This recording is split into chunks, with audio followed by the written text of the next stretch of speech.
नमस्कार, आप देख रहे हैं हिंदुस्तान मेल न्यूज और आइए रुक करते हैं आज की खबरों की ओर। मध्य प्रदेश का कश्मीर कहे जाने वाले गुलावट वैली में खूबसूरती के साथ बदहाली, भारी संख्या में पर्यटक भी खिले गुलाब देखने पहुंच रहे। चौथे दिन भी एमपीपीएससी अभ्यर्थियों का प्रदर्शन जारी, अनशन पर बैठा छात्र बेहोश, युवक कांग्रेस प्रदेश अध्यक्ष पहुंचे। 51,000 दीपों से रोशन होगा रंजीत बाबा का दरबार, द्वारिका मंत्री की होगी भजन संध्या। लिट चौक के रूबरू कार्यक्रम में पहुंचे मुख्यमंत्री डॉक्टर मोहन यादव, कला साहित्य विकास, फिल्म आदि के बारे में सिलसिलेवार दिया उत्तर। इंदौर हाईकोर्ट बार एसोसिएशन चुनाव हुए संपन्न, 9 पदों के लिए 26 प्रत्याशी मैदान में। मध्य प्रदेश के मदरसों में अब राष्ट्रगान और आधुनिक शिक्षा अनिवार्य, मदरसों पर शिकंजा कसने की तैयारी में सरकार। इंदौर में पुलिस ने सीखा ध्यान और प्राणायाम का तरीका, स्वास्थ्य और तनाव मुक्ति के लिए लगी ध्यान योगशाला। मध्य प्रदेश के नजदीक ही एशिया की सबसे बड़ी गुलाबों की बेली गुलावट वैली इन दिनों पर्यटन विभाग और अन्य विभागों की अनदेखी के कारण बदहाली की स्थिति में बना हुआ है। देश विदेश से भले ही पर्यटन पहुंच रहे हैं, लेकिन सुविधा के नाम पर वहां पर केवल बदहाली की स्थिति नजर आ रही है। लेकिन पर्यटकों का कहना है कि यहाँ की खूबसूरत नजारों को देखने के लिए सभी को आना चाहिए। दरअसल हम बात कर रहे हैं मध्य प्रदेश का कश्मीर कहे जाने वाले गुलावट वैली की, जहां पर नवंबर से लेकर फरवरी तक के माह में गुलाबी गुलाब नजर आते हैं और इन्हें निहारने के लिए प्रदेश सहित विभिन्न राज्यों और विदेशी पर्यटक भी भारी मात्रा में शिरकत करते हैं। 300 एकड़ के करीब बने इस विशाल तालाब में जलकुंभी से कमल खिलता है और यहीं पर स्थानीय लोगों का रोजगार भी है। लोकल फॉर वोकल को बढ़ावा देने के उद्देश्य से पर्यटन विभाग और अन्य विभागों द्वारा एक शुरुआत की गई थी। इसमें कई तरह से कार्य शुरू किए गए थे, लेकिन आज भी यहाँ पर सुविधा के नाम पर ना शौचालय है और ना ही पानी पीने का और ना ही पार्किंग। अन्य विकास को लेकर कुछ लोग रसीद कट्टे के माध्यम से लोगों की बुराई कर रहे हैं। जब उनसे बात करना चाहा तो कैमरे से भागते हुए उन्होंने कहा कि केवल विकास कार्य के लिए यहाँ पर प्री वेडिंग के लिए आने वाले लोगों से 300 रुपए शूट करने वालों और 500 रुपए दिए जाते हैं। तो वहीं दुकान वालों का कहना है कि यहाँ की स्थिति अगर बेहतर की जा सके शासन द्वारा तो वहां पर भी काफी पर्यटक आ सकते हैं। छोटे मोटे झूले और झोपड़ी में नाश्ता की दुकान के अलावा एक हैंडपंप केवल पानी पीने के लिए है। सड़क पहुंच मार्ग इस कदर है कि सही तरीके से वहां पर चल भी नहीं पाते, तो बाहर से आने वाले पर्यटक तो रोड देखकर ही वापस लौट जाते होंगे। फिलहाल स्थानीय लोगों का कहना है कि अगर वहां पर विकास के साथ ही रोड का निर्माण किया जाए तो भारी संख्या में पर्यटक पहुंच सकते हैं। पूर्व विधानसभा में पर्यटन मंत्री रही उषा ठाकुर ने भी इसके विकास को लेकर कई बातें कही थी, लेकिन वहां पर किसी भी तरह का कोई उचित कदम नहीं दिखाई दे रहा है। खैर, पर्यटकों का कहना है कि सुविधा तो है, लेकिन सुंदर नजारों के कारण सभी का मन मोह रहा है। सभी व्यक्ति को यहाँ पर एक बार इस नजारे को देखने के लिए आना चाहिए। गुलावट वैली पहली बार आए, कहाँ से आए? हम लोग शिकागो से हैं। ओरिजिनेट तो इंडिया से ही है, लेकिन अभी शिकागो सेटल हो चुके हैं। पहली बार आए, आज पहली बार देख रहे हैं, मजा आया देखने में और बड़ा खूबसूरत लग रहा है। अच्छा सा प्रसन्न लग रहा है। In fact feeling really really good. अगर यहाँ पे रहते हो और यहाँ नहीं आते हो तो आप बहुत बड़ी चीज मिस कर रहे हो। You have to come here at least once in your life so you can enjoy the serenity and the feeling. बहुत अच्छा लग रहा है। ये तो यहाँ पे जैसे लोटस लगाते हैं तो ये तो केवट समाज के लोग ही लगाते हैं। केवट समाज के लोग ने वो लगा रखे कमल, मतलब बरसों से करते आए हैं, मतलब उनके पूर्व दादा के जन्म से करते आए हैं यहाँ पे। और सबसे ज्यादा नजारा बोटिंग में घूमने का मजा है। लोटस देखने का, अपने हाथ से तोड़ सकते हो बोटिंग में घूम के। कितने एकड़ में फैली हुई है? ये 300 एकड़ में फैली है, 300 एकड़ में, जसन सागर डैम तक मतलब। अच्छा भैया, बताएं किस तरीके से अगर विकास के लिए यहाँ पर कुछ बात होती है, कुछ होता है? सर, यहाँ पे थोड़ा प्रशासन को ध्यान देना चाहिए कि यहाँ जगह को थोड़ा व्यवस्थित और चलाने में, देखने में और नज़ारा अलग दिख रहा है। चल रहा है, लोटस वैली देखने आते हैं, सब घूमने आते हैं, हमको भी अच्छा लगता है, दिन भर आते हैं। कितने की कमाई हो जाती है दिन भर? हमारी कमाई हो जाए 200-300 रुपए। अच्छा, कहीं ना कहीं रोजगार मिला इससे बनने के बाद? कुछ भी नहीं मिला है? नहीं, जैसे यूँ रोजगार मिल गया है, जैसे अपन घर पे आओ, यही रोजगार अपन को मिल गया 200-300। सरकार ने कोई भी मदद की? कुछ भी नहीं की मदद तो सरकार। पर्यटन विभाग ने बोला था यहाँ विकास करेंगे, खूब लोग घूमने आएंगे, इस तरीके से कुछ नहीं आया। ये बस यही घूमने वाले आ रहे हैं, बस ऐसे ही। लोकल लोग ही आते हैं। बस। एमपीपीएससी अभ्यर्थियों का प्रदर्शन पिछले बुधवार से जारी है। चौथे दिन भी बड़ी संख्या में अभ्यर्थी धरना स्थल पर पहुंच रहे हैं। इंदौर के अलावा आसपास के शहरों से भी अभ्यर्थी यहां आ रहे हैं। धरना स्थल पर सुबह कई अभ्यर्थी अपनी पढ़ाई करते नजर आए। दरअसल वही अनशन पर बैठे अरविंद सिंह भदौरिया बेहोश हो गए, जो पिछले गुरुवार रात से और राधे जाट अमरण अनशन पर थे। आसपास मौजूद अभ्यर्थियों और यूनियन के पदाधिकारी ने उन्हें संभाला। वहीं युवक कांग्रेस के प्रदेश अध्यक्ष मितेंद्र सिंह भी स्टूडेंट के बीच पहुंचे। इस दौरान उन्होंने कहा कि युवक कांग्रेस आज पूरे प्रदेश में सीएम के पुतले का दहन करेगी। बता दें कि नेशनल एजुकेटेड यूथ यूनियन के बैनर तले हो रहे इस प्रदर्शन में शनिवार को धरना स्थल पर ही कोचिंग क्लास लाइब्रेरी वाले स्टूडेंट्स को पढ़ाएंगे, ऐसी व्यवस्था यहां की जा रही है। बुधवार सुबह 10 बजे से ही आंदोलन की शुरुआत हुई थी।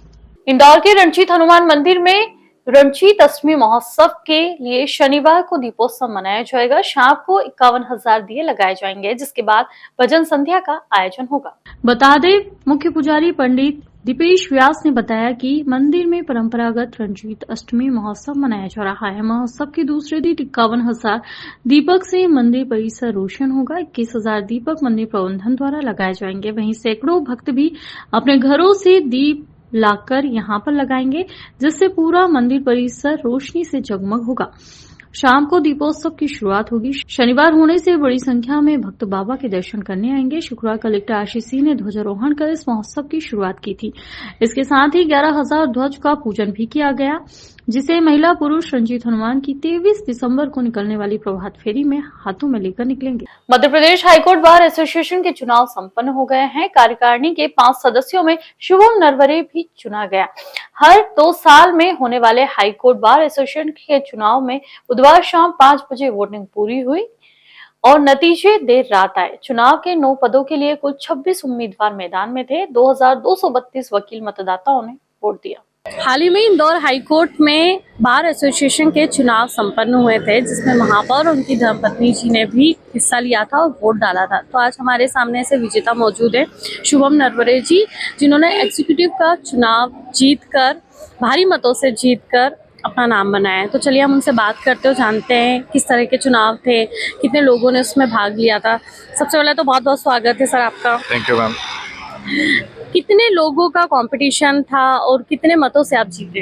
मैं बेसिकली क्लियर कर दूं पहले कि एग्जीक्यूटिव मेंबर्स में टोटल 5 सीट होती हैं, जिसमें टोटल 8 लोगों ने भाग लिया था। 3 लोग इसमें से नॉकआउट बाहर हुए हैं और 5 हम चुनकर आए हैं, जिसमें मेरा स्थान चौथा रहा है। 887 वोट से मुझे विजय मिली है और ये मेरे लिए बड़ा गर्व का विषय है कि पहली बार चुनाव लड़ने के बाद मैं पहली बार ही सीट पर आया हूँ। तो कैसे आपके मन में आया कि आपको भी चुनाव लड़ना चाहिए? देखिए, वकालत फील्ड में हूँ।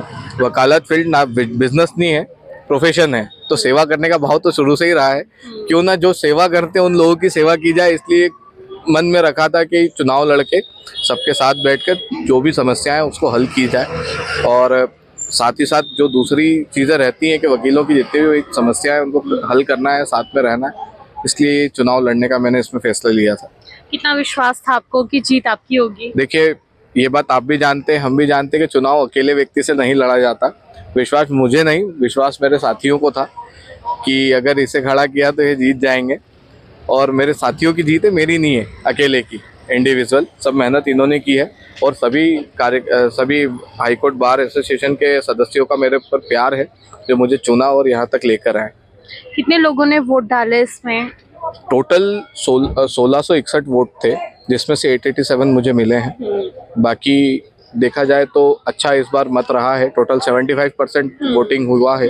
75% वोटिंग एक मायने रखता है, क्योंकि जिस तरह से हमारी संख्या बढ़ती जा रही है और लोगों का रुझान चुनाव में बढ़ता जा रहा है, ये हम आगे जाके इन सब चीज़ों को हम प्रोत्साहन करते हैं, इन सब चीज़ों का। मुख्यमंत्री डॉक्टर मोहन यादव कल शाम इंदौर के गांधी हॉल में आयोजित लिट चौक कार्यक्रम में पहुंचे। यहाँ उन्होंने कला, साहित्य और विकास, फिल्म आदि के बारे में पूछे गए सवालों का सिलसिलेवार उत्तर दिया। इस दौरान उपस्थित युवा जन मुख्यमंत्री की हाजिर जवाबी और विषय विशेषज्ञता से घायल हुए। बता दें, उन्होंने शिक्षा, राजनीति और मालवा से भोपाल तक के सफर पर पूछे गए सवालों का बेबाकी से जवाब दिया। उन्होंने कहा कि सुशासन को समझने के लिए विक्रमादित्य और राजा भोज के बारे में युवाओं को जानकारी होना चाहिए। हमारी विरासत तथा इनके काल के दौरान हुए विकास और धार्मिक स्थल किस तरह से साइंस से जुड़े थे, यह आज की युवा पीढ़ी को बताने की जरूरत है। उज्जैन के काल भैरव मंदिर, जहां शराब का प्रसाद चढ़ता है और उसकी गंध नहीं आती है, और निकट के गुगरेश्वर महादेव शिवलिंग पर चढ़ाने के बाद जल का बाहर न आना, ग्रीनपीस स्टैंडर्ड टाइम के काफी समय पहले उज्जैन में की जाने वाली काल गणना इसका उदाहरण है। सरकार ने तय किया है कि इस तरह की जगहों पर महाकाल लोक जैसे 13 लोक बनाए जाएंगे। देखिए, ये थोड़ा सा हम सब के लिए जीवन का एक स्कूली जीवन का जो दौर रहता है वो हमारे लिए मेरे जैसे सामान्य परिवार के सब लोगों का एक जैसे ही रहता है। लेकिन ये बात भी सही थी कि मेरे जीवन में स्कूल के समय से कॉलेज के समय तक जब मैं बीएससी कर रहा था, मैं अपना काम धंधा खुद करता था और पढ़ाई भी खुद करता था। और उसके जो कष्ट होते हैं कि जैसे आप दुकान चलाते हैं और दुकान भी चलना चाहिए, पढ़ाई भी होना चाहिए और हमारी दोनों में कोई चूक नहीं हो जाए। मुझे इस बात का संतोष है कि मैं प्रारंभ से इस व्यवस्था में मेंटेन करता गया। तो परिणाम ये आया कि फर्स्ट ईयर में जाकर के चुनाव भी लड़ लिया, जॉइंट सेक्रेटरी बना 82 में। लेकिन मेरी अपनी रेस्टोरेंट थी, चाय पोहे की दुकान, वो भी चलाता था और फर्स्ट क्लास फर्स्ट पास भी होता रहा। मुझे इस बात का आनंद है। चुनाव भी लड़ता था और ऐसा कहते थे उस समय कि जो फर्स्ट ईयर है वो रेस्ट ईयर, अगर चुनाव लड़ लिए तो फेल हो जाते थे। तो मैं इस टेंशन में रहता था कि अभी तक साइंस कॉलेज के जितने विद्यार्थी चुनाव लड़े वो आगे पढ़े नहीं, आगे बढ़े नहीं। और मैंने परमात्मा की दया से फर्स्ट ईयर में चुनाव भी लड़ा, जीता भी सही, और सेकेंड ईयर में प्रेसिडेंट बना, यूनिवर्सिटी प्रेसिडेंट बना। उसके बाद भी बड़े लगातार चलाते रहा। इंदौर में पुलिस कर्मियों के लिए ध्यान योग वर्कशॉप का आयोजन किया गया। विश्व ध्यान दिवस पर शनिवार को डीआरपी लाइन में कार्यशाला आयोजित की, जिसमें बड़ी संख्या में पुलिसकर्मी शामिल हुए। पुलिस की तनावपूर्ण और चुनौतीपूर्ण ड्यूटी के चलते पुलिसकर्मियों के शारीरिक और मानसिक स्वास्थ्य को ध्यान में रखते हुए पुलिस कमिश्नर संतोष कुमार सिंह के निर्देशन में ये कार्यशाला आयोजित की गई। बता दें, अतिरिक्त पुलिस आयुक्त मनोज कुमार श्रीवास्तव और पुलिस उपायुक्त अंकित सोनी के मार्गदर्शन में रक्षित निरीक्षक इंदौर दीपक कुमार पाटिल और उनकी टीम ने कार्यशाला में इंदौर पुलिस के योग प्रशिक्षक गजेंद्र यादव ने रक्षित केंद्र, कार्यालयों व थानों के पुलिसकर्मियों को ध्यान व योग के महत्व को बताते हुए सभी को ध्यान करने की विभिन्न मुद्राओं के माध्यम से ध्यान व प्राणायाम करने के तरीकों को समझाया। उन्होंने कहा कि ध्यान और योग के नियमित अभ्यास से जीवन में आने वाले तनाव से मुक्ति मिलती है और मानसिक व शारीरिक स्वास्थ्य सुदृढ़ होता है। जीवन में सकारात्मकता और उत्साह का समावेश होता है। हमें इसका अभ्यास नियमित करना चाहिए। मध्य प्रदेश की बीजेपी सरकार एक बार फिर से मदरसों पर शिकंजा कसने की तैयारी में है। सरकार ने मदरसों के नए नियमों को लागू करने के लिए कमर कस ली है। नए नियम तैयार कर लिए गए हैं और जल्द ही सभी मदरसों में अनिवार्य रूप से लागू किया जाएगा। नए नियमों के तहत मदरसों में आधुनिक शिक्षा को अनिवार्य किया गया है। इसके अलावा राष्ट्रगान और राष्ट्रगीत भी मदरसों में अनिवार्य किया जाएगा।